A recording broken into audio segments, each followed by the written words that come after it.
আমি কিরূপ হেরিনু মধুর মনতি প্রীতি রসের ছাড়। আমি এমন রূপে দর্শন করেছি কভু কোনোদিন দর্শন করি নাই। আজ যেন আমি সেই রূপটি দর্শন করেছি। সখীরে, আমি সেই রূপটি কোথায় দেখলাম তাই বলছি।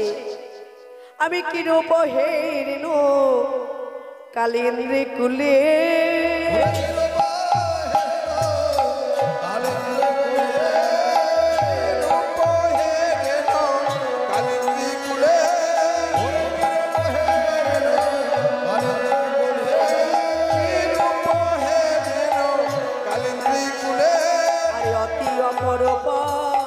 কদম্ব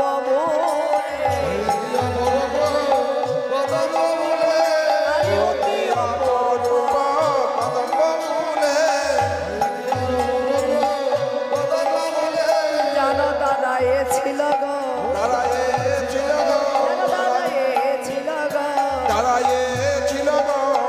আমার মনন সখী দাদা এ ছিল গো,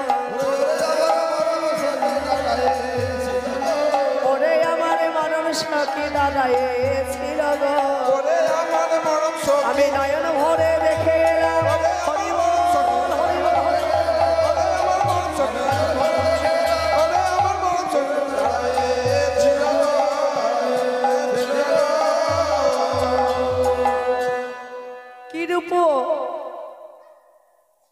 কিরূপ হেরিনু কালিন্দ্রী কুলে অপরূপ কদম্ব মূলে। যেন দাঁড়িয়েছিল সেই গগন চাঁদের মতো সেই আমার গোবিন্দ চাঁদ। আমি সেই চাঁদকে দর্শন করলাম, যেন কদম্ব মূলে যেন দাঁড়িয়ে রয়েছিলেন। যখন দাঁড়িয়ে ছিলেন ধীর গতি, কোনো চঞ্চল গতি নেই। আমি সেই রূপটি আজ দর্শন করেছি। অচলা চপলা সহিততা,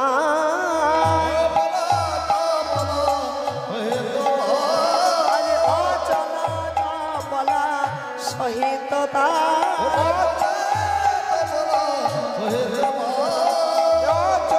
চপলা সহিততা, আজ মৃদঙ্গ রহিত সসঙ্গের উদয়, মৃদঙ্গ রহিত সসঙ্গের উদয়, জানয় উদয় হয়েছে, উদয় হয়েছে, সেই না কালিন্দ্রী কুলে উদয় হয়েছে, সেই না কালিন্দ্রী কুলে উদয় হয়েছে, সেই না কালিন্দ্রী কুলে উদয় হয়েছে,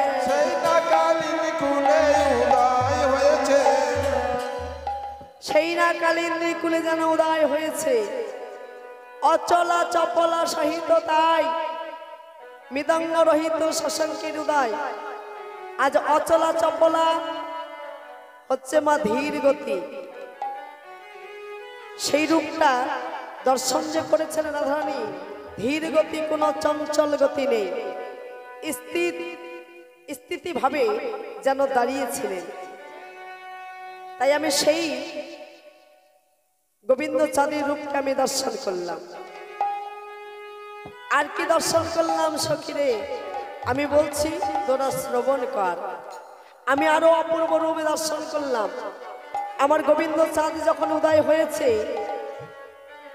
সেই গোবিন্দ চাঁদকে দর্শন করে অলিগুলো এবং ময়ূরগণ নৃত্য করছেন। আমি তাকে দর্শন করলাম কিভাবে নৃত্য করছে সখীরে। একে একে আমি সেই রূপের কথা বলছি। তাই সখীদের কাছে রূপের কথা আমার শ্রীমতী রাধারানী উঠছেন। বলে নাচিছে ময়ূরী জলদ পরি,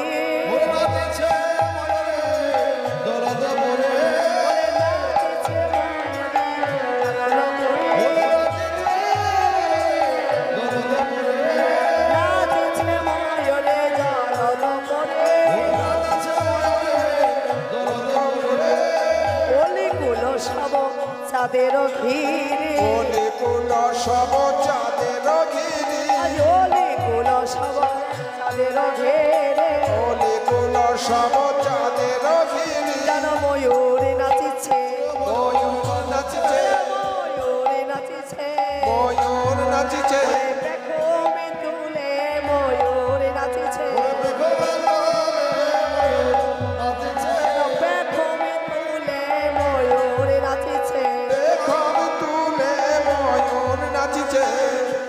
পেখম তুলে ময়ূর নৃত্য করছেন, নাচছেন। হ্যাঁ, ময়ূর নৃত্য করছেন গো মা। আর অলিগুলো চাঁদকে ঘিরে ঘিরে সকলে দাঁড়িয়ে আছেন, তারা ঘিরে ঘিরে ঘিরে ঘিরে দাঁড়িয়ে আছেন। চাঁদকে ঘিরে তারা সকলে আলোকিত করে দাঁড়িয়ে রয়েছেন। আর ময়ূর আমার নৃত্য করছেন, নাচিচ্ছে ময়ূরী জলদপরি। আজকে ময়ূর যে নৃত্য করছেন, শ্রীমতী রাধারানী বলছেন, সখীরে আজ যেন ময়ূর জলে পড়ে নৃত্য করছেন। আমি তার রূপে দর্শন করলাম। এই যে মায়েরা, ময়ূর দেখেছেন তো? দেখেছেন? তাজা দেখেছেন না মৃত্যু দেখেছেন? দুটাই দেখেছেন। বল তো ময়ূর যখন দেখেছেন, বলেন তো মা, ময়ূর ময়ূর কখন নাচে? হরিবল হরিবল। এই যে মায়েরা, ময়ূর কখন নাচে? ময়ূর জলে পড়ে নৃত্য করে না ডাঙ্গায় নৃত্য করে? কোনটা? ডাঙ্গায়। কিন্তু ডাঙ্গায় যে নৃত্য করে ময়ূর, সেটাও ঠিক, ময়ূর ডাঙ্গায় নৃত্য করে। কিন্তু আজ আমার রাধারানী দর্শন করে বলছেন ময়ূর জলে পড়ে নৃত্য করছেন। পদকর্তা বলছেন এই কথাও ঠিক, জলে পড়ে নৃত্য করছে সেটাও সঠিক, আর ময়ূর ডাঙ্গায় নৃত্য করে সেটাও সঠিক। ময়ূর পেখম তুলে নৃত্য করে কখন?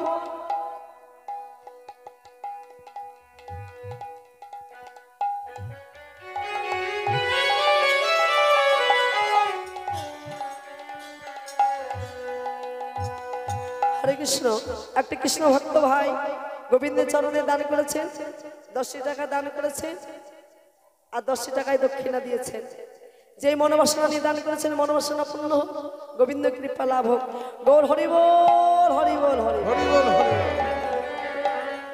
তাই পদকর্তার পাশে দাঁড়িয়ে দাঁড়িয়ে বলছেন যে দুইটি কথাই ঠিক, রাধারানী যা দেখেছেন সেটাও ঠিক, আর ময়ূর ডাঙ্গায় পড়ে নৃত্য করে সেটাও ঠিক।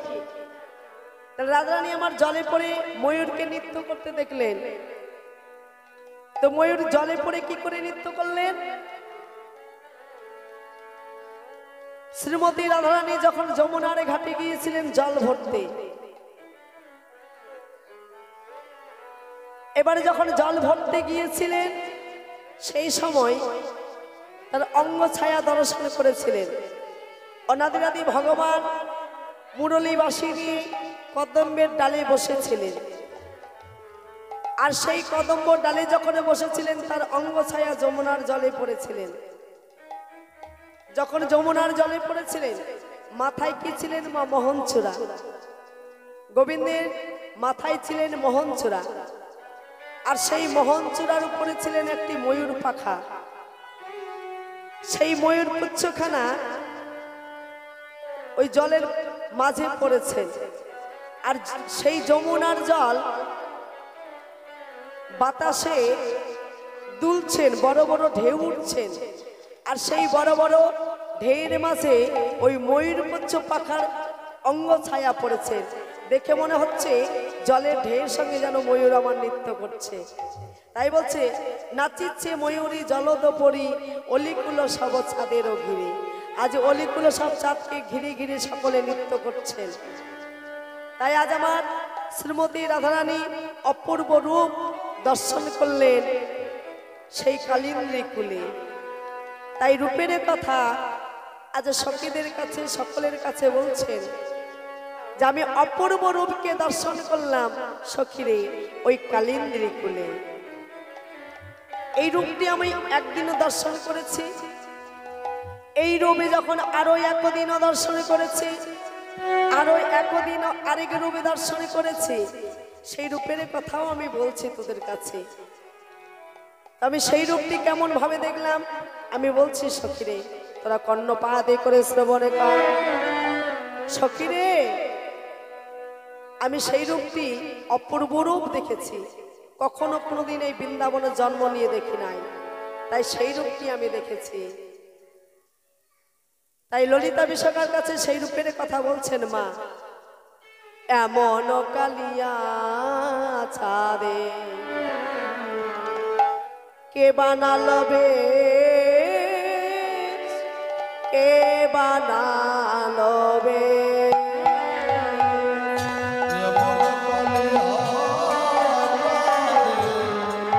হরি বল হরি বল।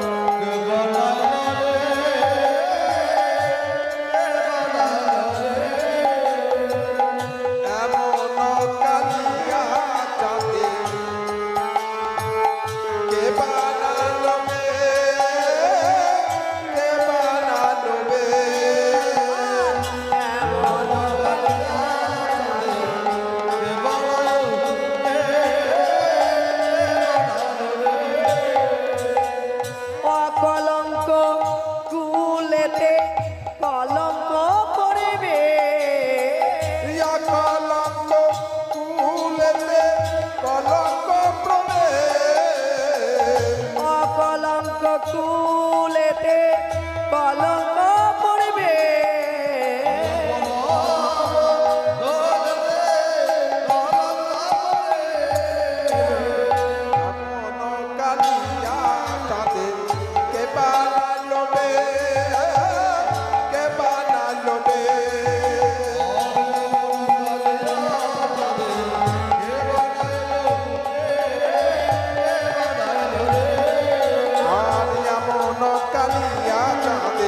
কে বানালো বে, কে বানালো বে। এমন কালিয়া চাঁদে কে বানালো বেশ, অকলঙ্ক কুলেতে কলঙ্ক প্রবেশ। শ্রীমতী রাধারানী বলছেন সখীদের, ললিতা বিশাখা, গগনে চাঁদের উদয় হয়, হ্যাঁ সেই চাঁদের কলঙ্ক দাগ আছে, কিন্তু আজ যে আমি বৃন্দাবনে চাঁদকে দেখলাম সেই চাঁদের গায়ে কোনো কলঙ্কর দাগ নেই। নিষ্কাম পূর্ণ চন্দ্র শশী বৃন্দাবনে উদয় হয়েছে, আমি সেই চাঁদকে দর্শন করে এলাম। এমনও কালিয়া চাঁদের কে বানালো বেশ, অকলঙ্ক কুলেতে কলঙ্ক প্রবেশ। আজ জানো অকলঙ্ক কুলেতে কলঙ্ক প্রবেশ, যেন কলঙ্ক ছেড়ে দিয়ে পূর্ণ চাঁদ যেন উদয় হয়েছে। গগনে এক চাঁদ একমাত্র জানি, আমি তো জানি যে গগনে একটি চাঁদের উদয় হয়, কিন্তু আজ আমি চেয়ে দেখছি ঘাটে মাঠে সকল জায়গায় যেন আজ চাঁদের উদয় হয়েছে। আজ ঘাটে মাঠে সকল জায়গায় যেন চাঁদের গাছের উদয় হয়েছে। আমি সেই চাঁদকে দর্শনে করে এলাম। ওরে ললিতা বিশাখা, আমি নয়নে ভরে সেই চাঁদকে দর্শন করলাম, আমি আরো একদিন আরো অপরূপ দর্শন করেছি, দর্শন করেছি। আমি এই বৃন্দাবনে জন্ম নিয়ে কভু কোনোদিন এই রূপে দর্শন করি নাই। আমি আজ এমন চাঁদ দর্শন করেছি, কখনো সেই চাঁদের রূপ কভু কোনোদিন দেখি নাই। এই বৃন্দাবনের মাঝে কোনোদিন শুনি নাই আর কোনোদিন দেখি নাই, কিন্তু আজকে আমি দেখছি। কি দেখছি জানিস? কি দেখছি? যেন একটা চাঁদের গাছ তৈরি হয়ে আছে, একটা যেন পরিপূর্ণ চাঁদের গাছ তৈরি হয়েছে। আমি সেই চাঁদের গাছকে দর্শন করেছি, আর সেই চাঁদের গায়ে আর সেই চাঁদের গাছে যেন থোকা থোকা চাঁদ ধরেছেন। সখীরে, আমি বারে বারে করে গুনে দেখলাম, একবারে নয় দুইবারে নয়, আমি বারে বারে করে গুনে দেখলাম।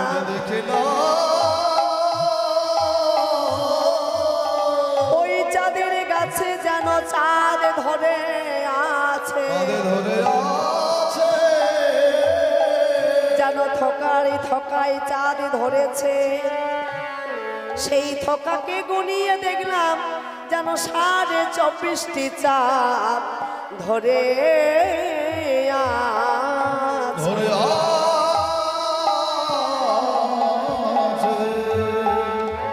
আমি সেই চাঁদের গাছে থোকা থোকা চাঁদগুলোকে বারবার গুনে দেখলাম, যেন 24.5টি চাঁদ ধরেছে। তো সেই চাঁদের গাছে কি হয়েছে সখী জানিস? যেন সম্পূর্ণ চাঁদ তৈরি হয়েছে। তাই চাঁদের চাঁদের গায়ে চাঁদের গাছে চাঁদের ফুল ফলে চাঁদের ফল ফুলে চাঁদের গাছ চাঁদের পাতা চাঁদের ফল ফুলে চাঁদের ফল ফুলে চাঁদের গাছে চাঁদের পাতা চাঁদের ফল ফুলে চাঁদের ফল ফুলে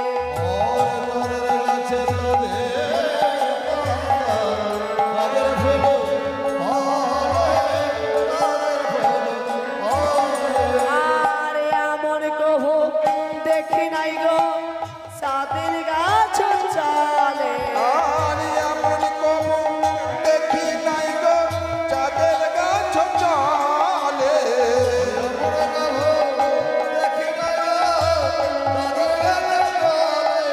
আরে এমন কহু দেখি নাই গো চাঁদের গাছ চালে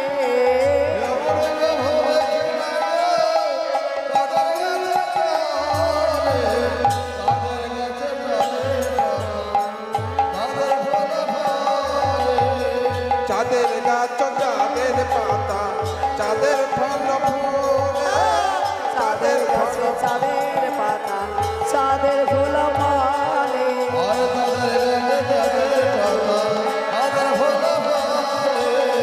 চাঁদের গাছ চাঁদের পাতা চাঁদের ফল ফুলে ও ললিতা বিশাখা, আজ আমি এমন চাঁদের গাছ দেখেছি এই বৃন্দাবনে জন্ম নিয়ে কোনোদিন সেই চাঁদকে দেখি নাই। এই যে মা, কোনোদিন কি শুনেছেন গো যে চাঁদের গাছ তৈরি হয়? গাছটা হচ্ছে পরিপূর্ণ গোটাটাই চাঁদ, আর সেই চাঁদের গাছে যে পাতাগুলো ধরেছেন সেই পাতাগুলো যেন চাঁদ, ফলগুলো যে ধরেছেন ফলগুলোও যেন চাঁদ। হ্যাঁ, সমস্ত গাছটাই যেন ফলে ফুলে চাঁদে পরিপূর্ণ হয়ে আছে। তাই সমস্ত চাঁদকে আমি বারবার গুনে দেখলাম, যেন 24.5টি থকায় চাঁদ ধরে আছে। তো ললিতা বিশাখা বলছেন, সখিরে 24.5টা চাঁদ ধরে আছে, তুই সঠিক দেখেছিস তো? বলে হ্যাঁ, আমি একবারে নয় দুইবার নয় বারবার করে গুনে দেখলাম 24.5টি চাঁদ ধরে আছে। তাই সখিরে সেখানে কি হয়েছে জানিস? জানো থকায় থকায় চাঁদ ধরেছে সখী, থকায় থকায় চাঁদ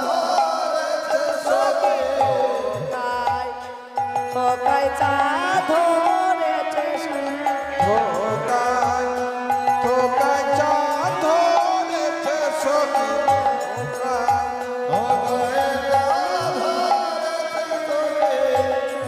আমি নয়ন ভরে দেখে এলাম, থকায় থকায় চাঁদ ধরেছে সখী,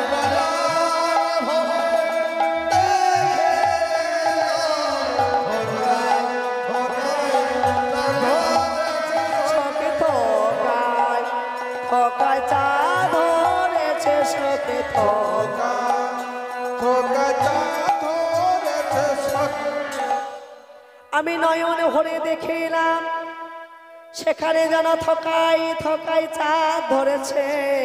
সখী রে, আমি ভালোভাবে দেখে আসলাম। তো ললিতা বিশাখা বললে, থকায় থকায় যখন চাঁদ ধরেছে তাহলে সেই চাঁদের কথাগুলো বল, কোথায় কিভাবে চাঁদগুলো রয়েছে তুই যখন গুনে দেখলি। তাই ললিতা বিশাখার কাছে সে চাঁদের বর্ণনা করছেন যে কোথায় কোন চাঁদ কিভাবে আছে, সেই চাঁদের বর্ণনা করছেন ললিতা বিশাখার কাছে আমার শ্রীমতী রাধারানী। 10 চাঁদ নাচে গায়, 10 চাঁদ নাচে গায়, তরুণ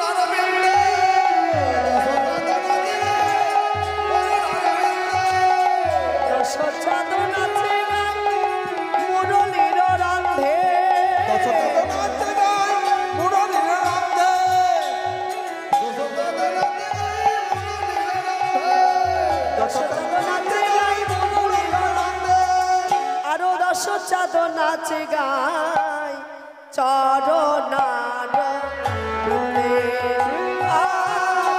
আরো দশ চাঁদ নাচে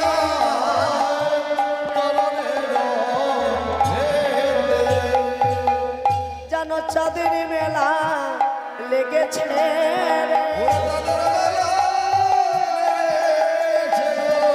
যেন চাঁদের মেলা লেগেছে রে। বলে কি বলিব ওরে সখী চাঁদের মেলা লেগেছে রে। আমি নয়ন ভরে দেখে আমি নয়ন ভরে চাঁদের মেলা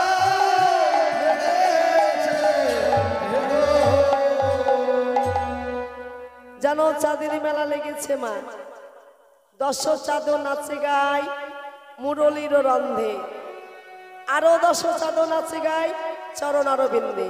গোবিন্দ যখন আমার মুরলী ধ্বনি করেন ওই মুরলী ধ্বনিতে দশ চাঁদ নাচে। আর সেই মুরলী ধ্বনি শ্রবণ করে আরো দশ চাঁদ নাচে। তাহলে গোবিন্দের কাছে মা চরণ থেকে হস্ত থেকে হচ্ছে 20টি চাঁদ। 20টি চাঁদ আমার গোবিন্দের হস্তে 5টি করে 10টি আঙ্গুল রয়েছে। এই আঙ্গুলের মাথাতে একটি করে নখ আছে মা। এই নখের মাঝে মাঝে একটি করে চাঁদ বসে আছে।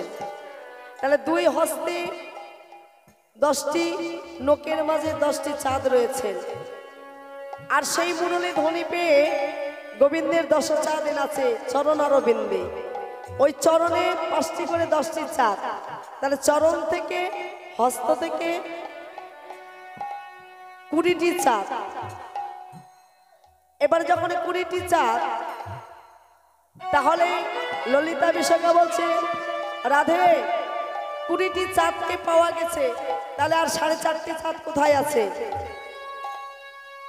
তো ললিতা বিশাখার কাছে বলছে দাঁড়াও আমি বলছি 4.5টি চাঁদ কোথায় আছে।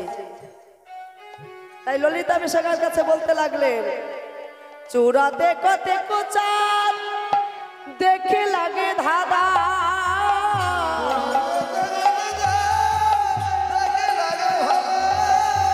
চূড়া দেখো দেখো চাঁদ দেখে লাগে ধাঁধা।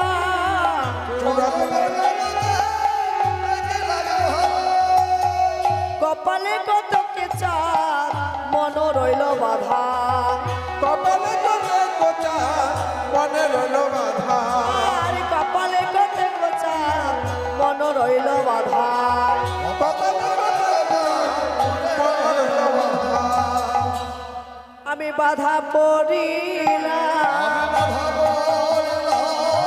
আমি বাধা পড়িলাম ওই রূপের জালে ওরে সখী বাধা পড়িলাম।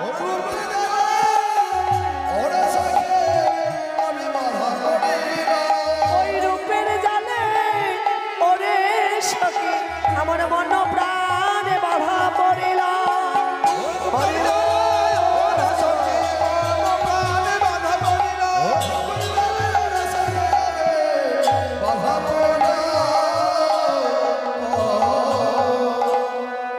আমি যেন রূপের জালে বাধা পড়লাম। কপালে কত না চূড়াতে কত চাঁদ দেখে লাগে ধাঁধা। কপালে কত চাঁদ মন রইল বাধা। তাহলে গোবিন্দের মস্তকে চূড়া রয়েছিলেন মা। তাই চূড়াতে হচ্ছে এক চাঁদ হচ্ছে বদনে, 2টি চাঁদ গেলেন। আর নয়ন ভরু উপরে হচ্ছে 2টি চাঁদ। তাহলে চূড়া থেকে ললাট থেকে আর বদন থেকে 4টি চাঁদ। তাহলে গোবিন্দের কাছে পাওয়া গেল 24টি চাঁদ। শ্রীমতী রাধারানী বর্ণনা দিয়েছেন 24.5টি চাঁদ। তাহলে 24.5টি চাঁদ যখন বর্ণনা দিয়েছেন, তাই ললিতা বিশাখা বলছে, সখী রে, তোর বধূর কাছে 24টি চাঁদকে পেলাম, কিন্তু অর্ধেক চাঁদ কোথায় রইল?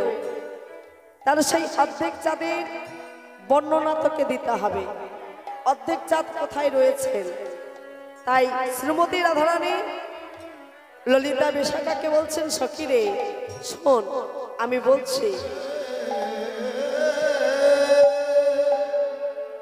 দুই গন্তে দুই চাঁদ পূর্ণ চন্দ্র খানি, পূর্ণ চন্দ্র অর্ধ চন্দ্র, ললাটে বেকানে, মাসে মাসে একবারে করে হইতেছে মিল, শিক্ষা গুরু কৃপা হলে পাবে যুগল দর্শন।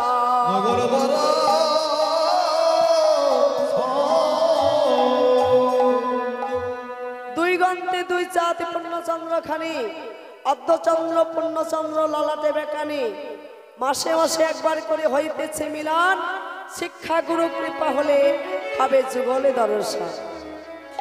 এই অর্ধেক চন্দ্রের মালিক হচ্ছে মা আমার শ্রীমতী রাধারানী। আকাশে যেমন চাঁদের উদয় হয়, 16 কালা পূর্ণ হলে কি হয়? পূর্ণিমা চাঁদের উদয় হয়। আমরা কি বলি মা? 16 কালা পূর্ণ হলে চাঁদের পূর্ণিমা হয়। কিন্তু এই বৃন্দাবনে আমার গোবিন্দের চাঁদের উদয় যে হয়েছে, আমার গোবিন্দ চাঁদ 16 কালায় পূর্ণ নয়, আমার গোবিন্দ চাঁদ হচ্ছে 24.5টি চাঁদে পরিপূর্ণ। 24টি চাঁদ হচ্ছে আমার গোবিন্দের কাছে, অর্ধেক চাঁদ হচ্ছে আমার শ্রীমতী রাধারানীর কাছে।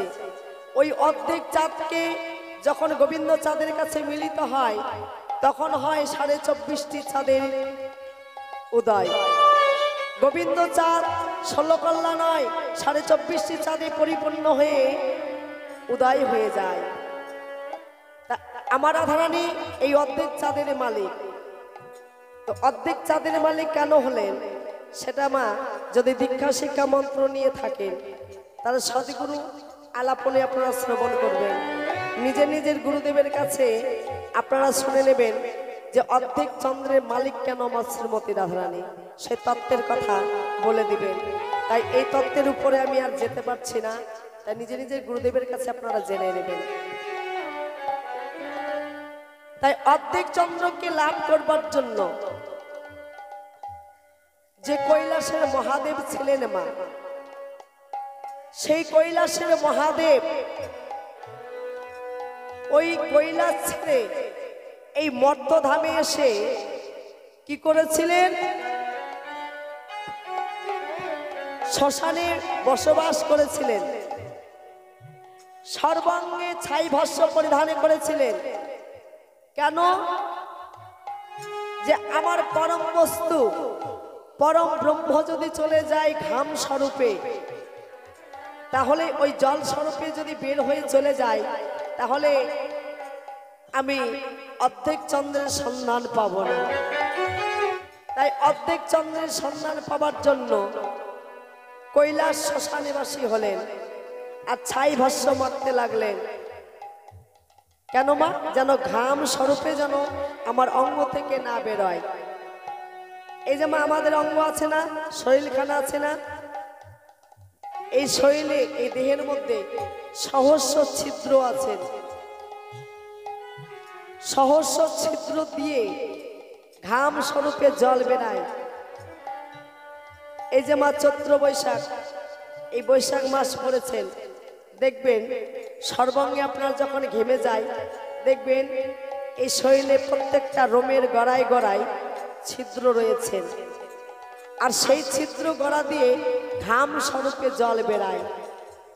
তো মহাদেব সর্বাঙ্গে ছাই ভস্য মাখলেন, যেন আমার অঙ্গ হইতে জল স্বরূপ ঘাম যেন বেরিয়ে না যেতে পারে। যদি ঘাম স্বরূপে জলে যদি বেরিয়ে যায় তাহলে পরম ব্রহ্মকে আমি লাভ করতে পারবো না, আর অর্ধেক চন্দ্রের সন্ধানও আমি পাবো না।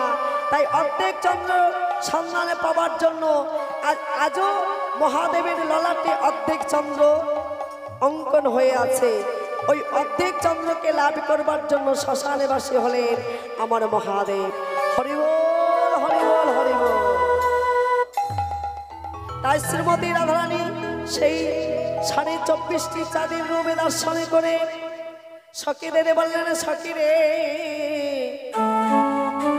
দেখ দেখ, আজ যেন চাঁদের মেলা লেগেছে। আমি নয়নে ভরে দেখে এলাম যেন চাঁদের মেলা লেগেছে রে। চাঁদের মেলা লেগেছে রে, চাঁদের মেলা লেগেছে। আমি নয়নে ভরে দেখে এলাম চাঁদের মেলা লেগেছে রে। ললিতা বিশাখা, হরি বল,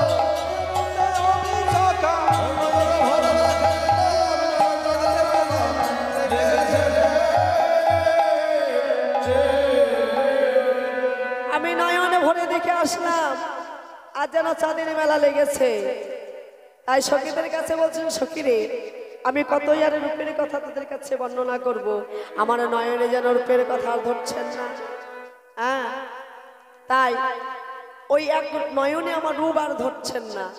তাই দেখে এলাম তারে রে, দেখে এলাম তারে।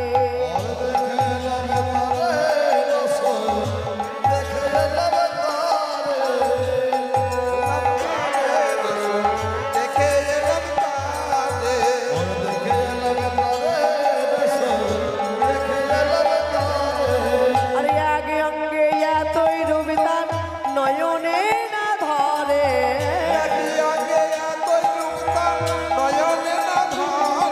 আর আগে অঙ্গে এতই রূপ তার নয়নে না ধরে।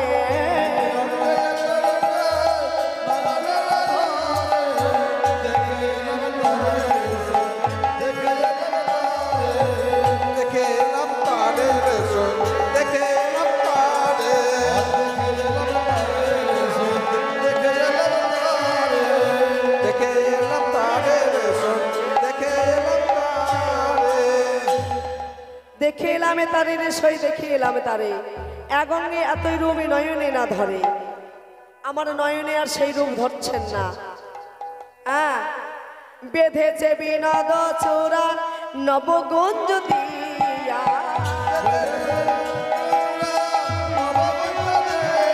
আর বেঁধেছে বিনোদ চূড়া নবগঞ্জ দিয়া,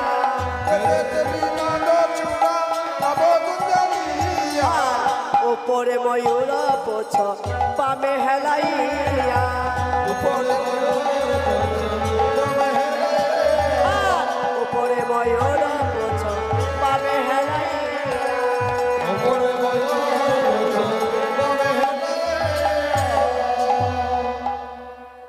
বেঁধেছে বিনোদ চোরা নবকুঞ্জ দিয়া, উপরে ময়ূর পুচ্ছ বামে হেলাইয়া। আজ বামে হেলিয়ে আছেন কেন মা? ভক্ত সঙ্গ পাবে বলে, ভক্তের চরণে ধুলি পাবে বলে ওই ময়ূর পুচ্ছ পাখা বামে হেলাইয়া রয়েছেন। হরিবল, হরিবল। গোবিন্দই আমার ময়ূর পুচ্ছ পাখা কেন মাথায় নিলেন সেটাও কারণ রয়েছেন মা। একদিন শ্রীদাম আর বিরজা আর ভগবান শ্রীকৃষ্ণ তিনজনে কথোপকথন হয়। বিরজা বলেন, বধূ নিত্যদিন তোমার জন্য আমি কুঞ্জ সাজিয়ে বসে থাকি, কিন্তু তোমাকে আমি পাই না। তুমি নিত্যদিন রাধার কুঞ্জে চলে যাও, তাই আজ তোমাকে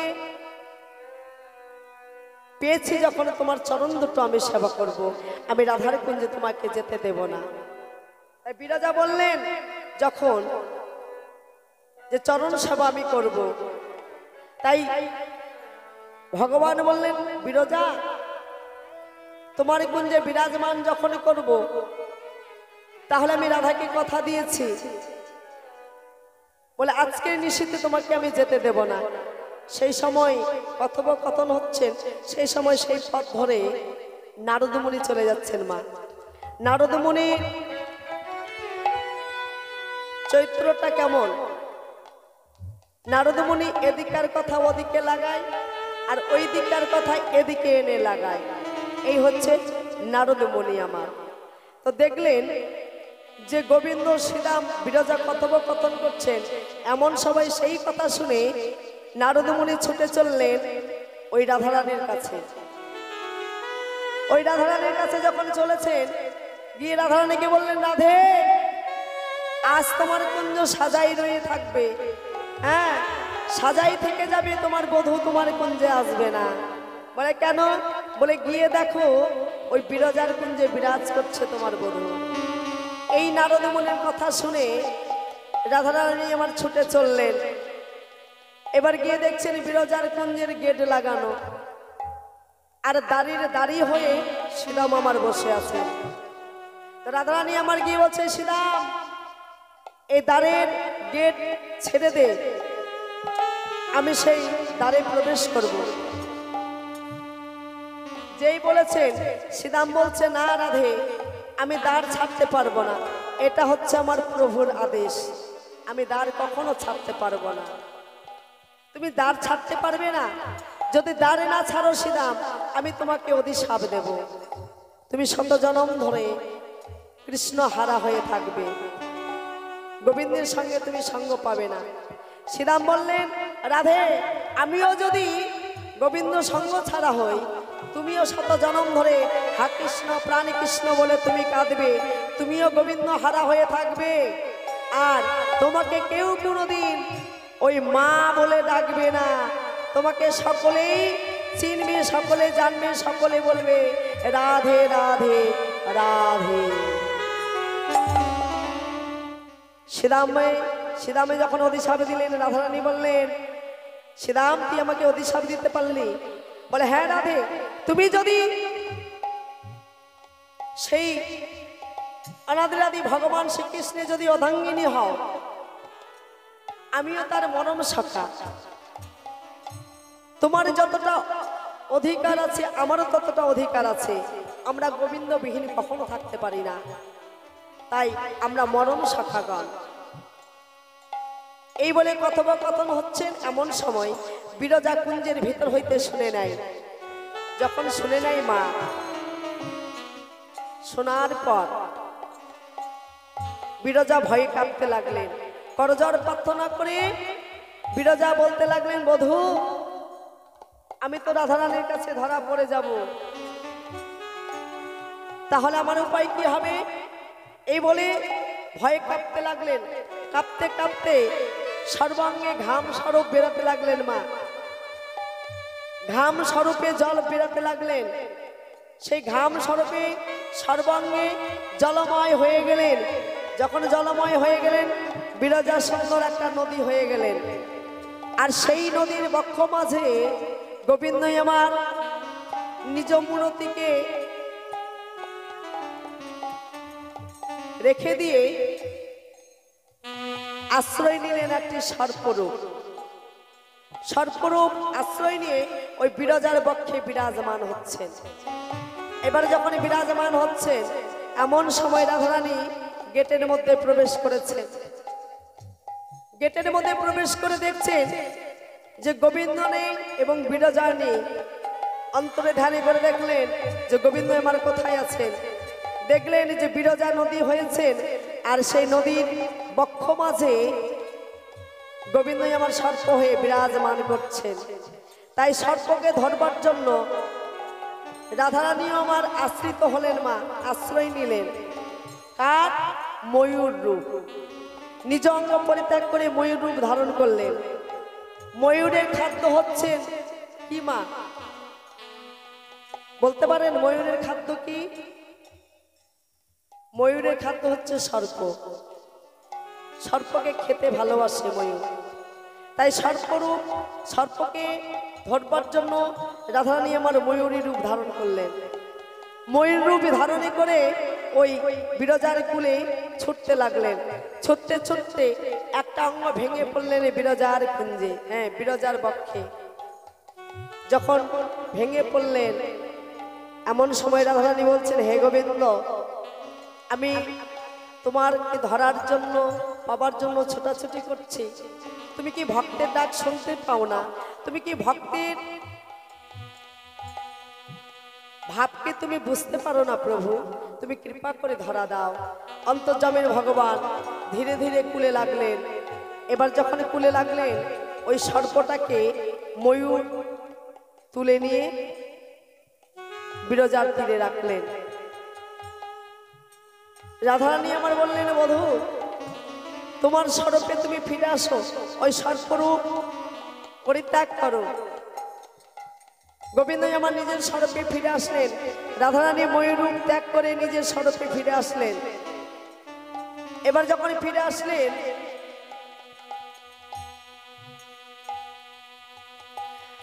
রাধারানী বললেন গোবিন্দকে, হে গোবিন্দ, ওই বিরাজারি কুলে ছোটাছুটি করতে গিয়ে বড় ক্লান্ত হয়ে একটি অঙ্গ আমার ভেঙে পড়েছে। বলো বধূ আমার এই অঙ্গখানা কি হবে? তুমি একেবারে বলে দাও, বলে দাও ওগো আমার প্রাণের ঠাকুর।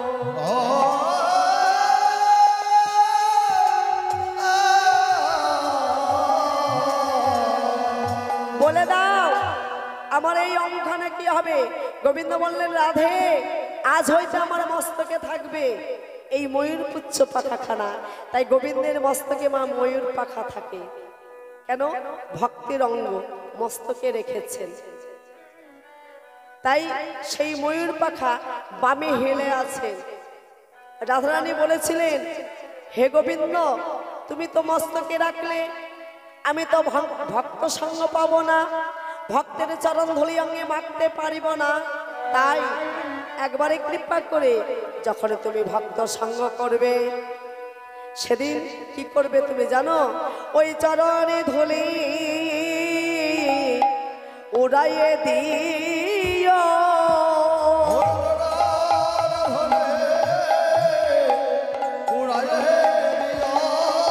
ওই চরণে ধুলে আজি উড়াইয়ে দিও।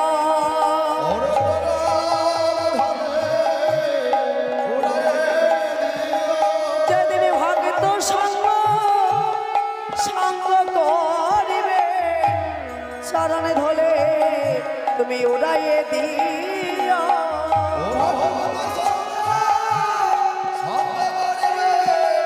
আমি সে কি দায় হইতে ধুলি মেখে নেব,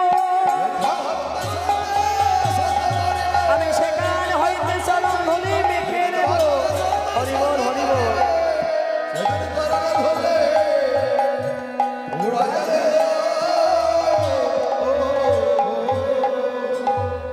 আমি সেখানে হইতে চরণ ধুলি অঙ্গে মেখে নেব। তাই বামে হেলায় রয়েছেন ময়ূর পুচ্ছ পাখা। রাধারানী আমার রূপের কথা বর্ণনা করছেন। মা রূপের কথা বর্ণনা করতে করতে গোবিন্দের প্রতি অনুরাগ করলেন যে আমি কেন সেই রূপে নয়ন দিলাম, আমি কেন সেই রূপে নয়ন দিয়ে আজ আমি এমন হলাম। তাই ললিতা বিশাখার কাছে বলছেন, সখীরে অল্প বয়সে মর শ্যামরসে জর জর, না জানি কি হবে পরে নামে।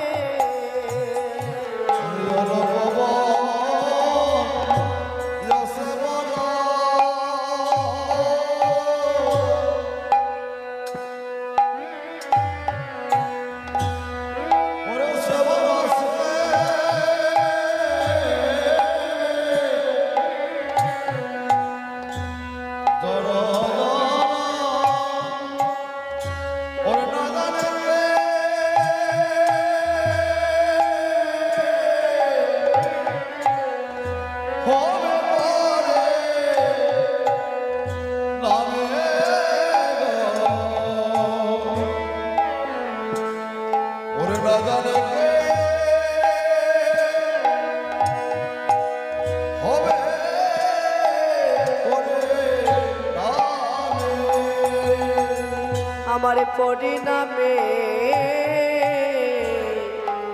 কি ভাই হবে ওরে আমার পরিণামে হরিবল হরিবল কি ভাই হবে আমার পরিণামে কি ভাই হবে আমার পরিণামে কি ভাই হবে আমি এই বয়সে এমন হলাম আমি পরিণামে কি ভাই হবে আমি এই বয়সে এমন হলাম আমার পরিণামে কি ভাই হবে হরি বল পরিণামে কি ভাই হবে এমন হলাম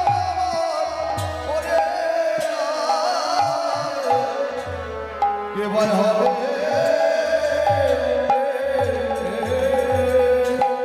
অল্প বয়সে মনসে মনসে জড়জর না জানে কি হবে পরিণামে যদি নয়নে মুদে থাকি অন্তরে গোবিন্দ দেখি নয়ন মেলিয়া দেখি শ্যাম যদি চলে যায় পথে শ্যাম যাই মন সাথে সাথে চরণে চরণ ঠেকাইয়া ভ্রমেতে ফিরায় আখি সঙ্গে কেহ নাহি দেখে পড়ে থাকি যেন মোড়ছা সখীরে আমি গোবিন্দ রূপে নয়ন দিয়ে আজ যেন আমি এই বয়সে এমন হয়ে গেলাম আমি আর ধৈর্য ধরতে পারছি না সখীরে আমি এই গৃহকে পরিত্যাগ করে আমি কৃষ্ণ নামে বদনে নিয়ে কৃষ্ণ নামের কুণ্ডল পরিধান করে আমি বৃন্দাবনে চলে যাব কৃষ্ণ নামে বলতে বলতে কেন জানিস সখী মনমেঘ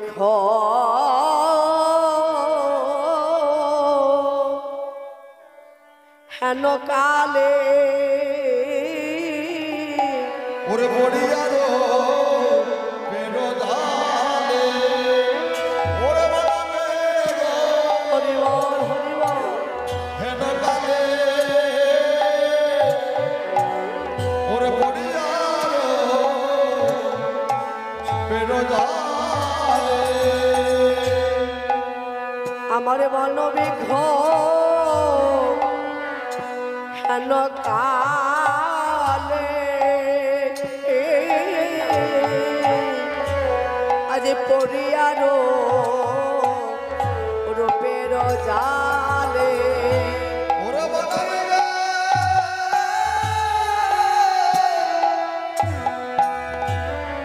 হেন কালে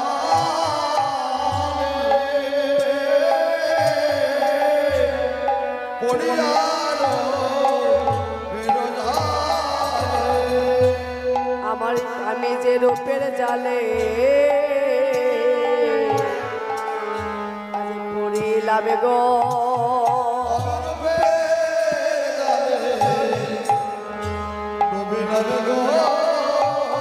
আজ আমি রূপের জালে পড়িলাম গো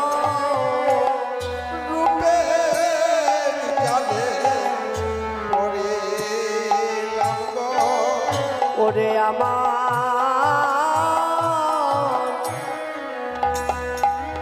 মনমে সখী আজ রূপের জালে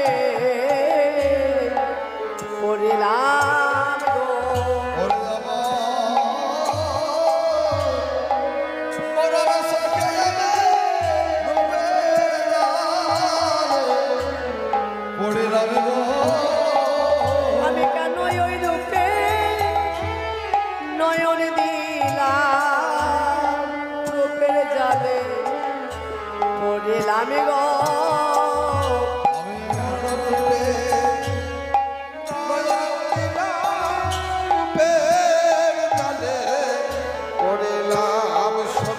আমি ওই রূপে কেন নয়ন দিলাম ওরে আমার মরম শখে হরি বল।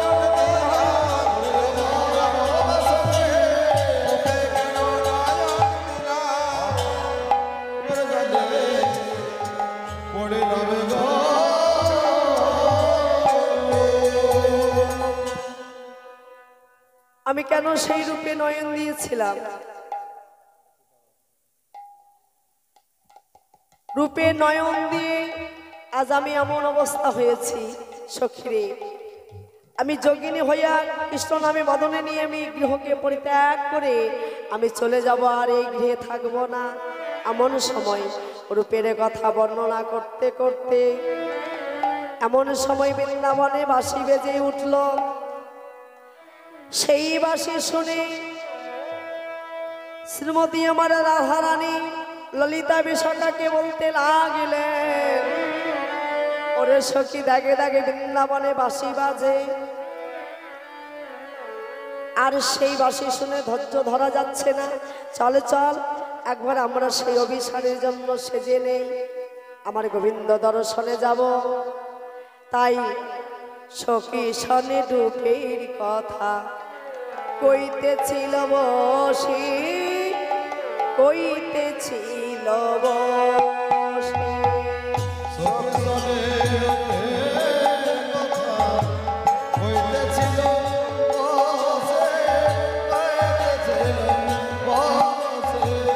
সখী শনে রূপের কথা কইতেছিল বসি, কইতেছিল বসি।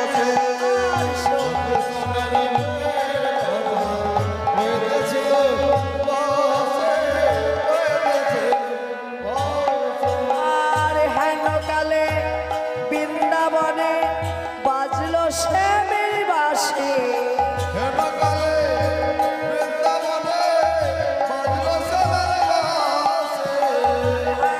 কালে বৃন্দাবনে বাজলো শ্যামের বাঁশি। ধ্যানকালে বৃন্দাবনে বাজলো শ্যামের বাঁশি। সখী শনে রূপের কথা সখী শনে রূপের কথা কইতেছিল বসি।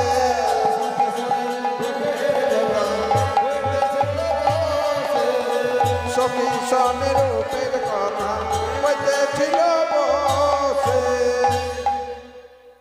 সখী শনে রূপের কথা কইতেছিলেন বসে। হেনকালে বৃন্দাবনে বাজলেন শ্যামের বাঁশি। হ্যাঁ, বৃন্দাবনে শ্যামের বাঁশি বেজে উঠলেন। তাই ললিতা বিশাখা বলছে, রাধে এসো না, তাড়াতাড়ি আমরা সকলে সেজে নেই। তাই সকলে সাজতে আরম্ভ করলেন। তাই রাধারানী আমার কিভাবে সাজছেন মা, সমস্ত উল্টা গতি করে সাজছেন।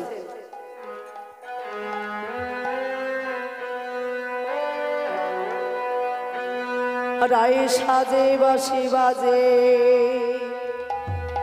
না পড়িলয় গো, না পড়িলয়।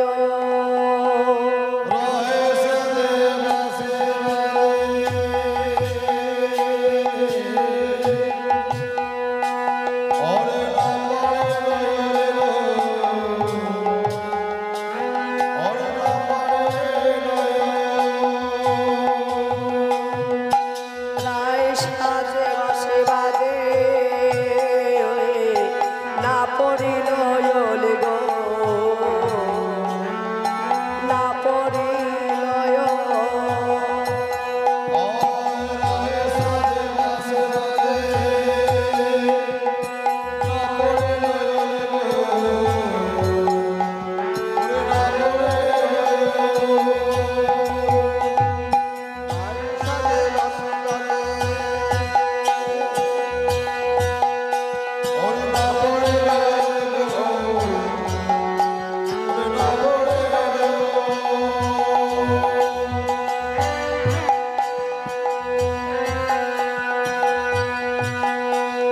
না পড়িলয় গো,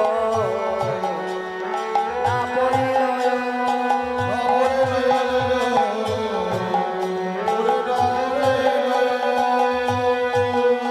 আরে হেন কালে বৃন্দাবনে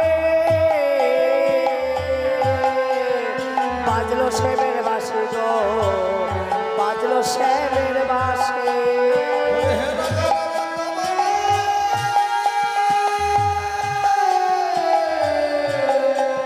বাজলো শ্যামের বাঁশি, বাজলো শ্যামের বাঁশি।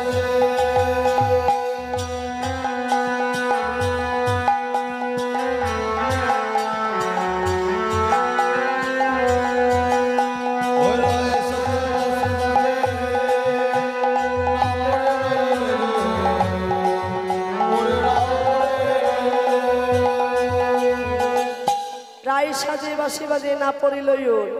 বৃন্দাবনে এমন সময় বাঁশি বেজে উঠলেন, হ্যাঁ সেই বাঁশি যখন বেজে উঠলেন আমার রাধারানী উল্টা গতি করে সেজে নিচ্ছেন। মুকুরে আচরে বাঁধে কেশভার গো,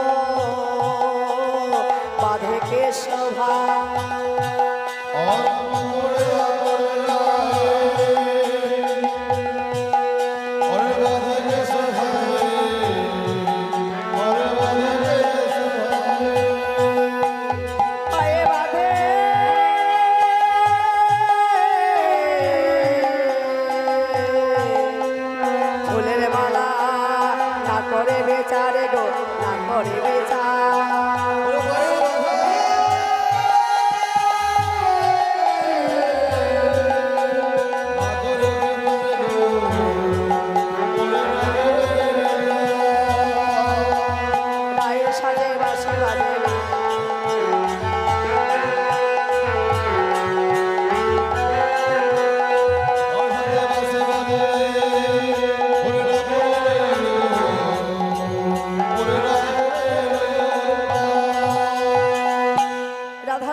ফুলের মালা গলায় পরিধান না করে পায়ে বেঁধে নিচ্ছেন মা।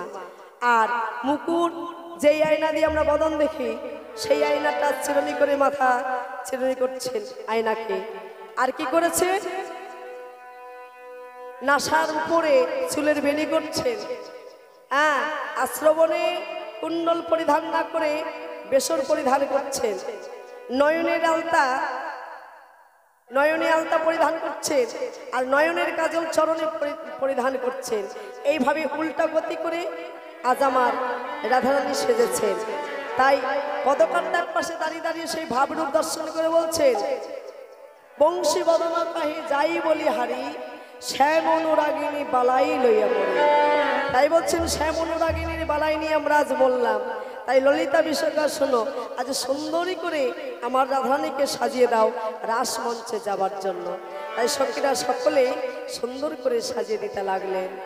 রাধারানী আমার সুন্দরভাবে সাজছেন। আর এখানে আমি সেই রূপের গানখানা এখানে সমাপ্তি রাখছি মা। এরপরে রাস আপনারা সেই রস আস্বাদন করেন। রাসের রস আস্বাদন না করলে মর্ম বুঝবেন না, তাই আপনারা বসে বসে রস আস্বাদন করেন। তাই এখানে রইল আমার লীলার মাধবে।